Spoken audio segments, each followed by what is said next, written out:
معیشت جو ہے وہ بالکل بیٹھی ہوئی ہے، اور اب تو یہ صورتحال آ گئی ہے کہ وزیر اعظم نے خود اپنی معاشی ٹیم کے اوپر عدم اعتماد کا اعلان کر دیا ہے۔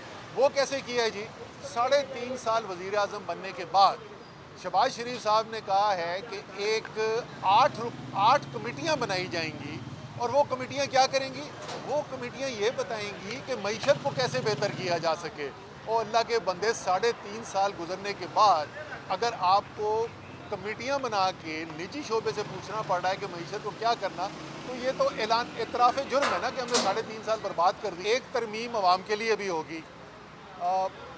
ملک کی جو مجموعی صورتحال اگر آپ دیکھیں تو بیرونی ہمارے حالات جو ہیں وہ اس میں کوئی شک نہیں کہ اس میں بہتری آئی ہے۔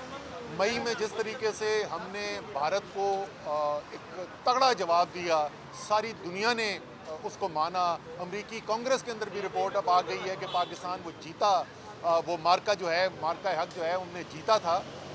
اس کے بعد پاکستان کی ایک ساکھ بنی ہے، اس میں کوئی شک نہیں، لیکن ملک کے اندرونی حالات ٹھیک نہیں ہیں۔ معیشت جو ہے وہ بالکل بیٹھی ہوئی ہے، اور اب تو یہ صورتحال آ گئی ہے کہ وزیر اعظم نے خود اپنی معاشی ٹیم کے اوپر عدم اعتماد کا اعلان کر دیا ہے۔ وہ کیسے کیا ہے جی؟ 3.5 سال وزیر اعظم بننے کے بعد شہباز شریف صاحب نے کہا ہے کہ ایک 8 کمیٹیاں بنائی جائیں گی، اور وہ کمیٹیاں کیا کریں گی؟ وہ کمیٹیاں یہ بتائیں گی کہ معیشت کو کیسے بہتر کیا جا سکے۔ اور اللہ کے بندے، 3.5 سال گزرنے کے بعد اگر آپ کو کمیٹیاں بنا کے نجی شعبے سے پوچھنا پڑ رہا ہے کہ معیشت کو کیا کرنا، تو یہ تو اعتراف جرم ہے نا کہ ہم نے 3.5 سال برباد کر دی ہے۔ معیشت بالکل بیٹھی ہوئی ہے۔ ملک کے اندر ایسی صورتحال ہو کہ دھمکیاں ہو رہی ہوں کہ ایک صوبے میں گورنر راج لگا دیا جائے گا۔ دہشت گردی 2025 میں پچھلے میرے خیال میں کوئی 12-15 سال کے بعد اتنی زیادہ دہشت گردی کے واردات ہوئے ہیں۔ یہ سارے جو اندرونی مسائل ہیں پاکستان کے، یہ پھر وہی بات پرانی کہ جب تک آپ سیاسی بحران کو ختم نہیں کریں گے، جب تک پاکستان کی تمام سیاسی پارٹیاں ایک پیج پر نہیں آئیں گے، اور وہ آئیں گے اسی وقت جس وقت بات چیت شروع ہوگی، اس کی ذمہ داری کس کی ہے؟ حکومت کی ہے، وزیر اعظم کی ہے۔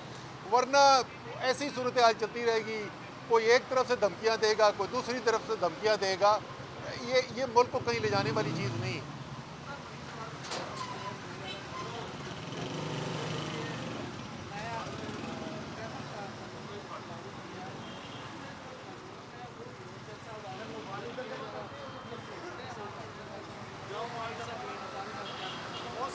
اگر قانون کو امپلیمنٹ کرنے جا رہے ہیں تو میں تو کہوں گا کہ یہ بڑی اچھی چیز ہے، لیکن اپنی مرضی کے قانون کے ساتھ نہیں ہو سکتا۔ یہ پھر تمام قوانین کے ساتھ ہوگا، ٹھیک ہے نا؟ پھر جو الیکشن کا قانون ہے کہ جس نے ووٹ زیادہ لیے ہوئے ہیں وہی الیکشن جیتے گا، پھر وہ قانون بھی لاگو ہوگا۔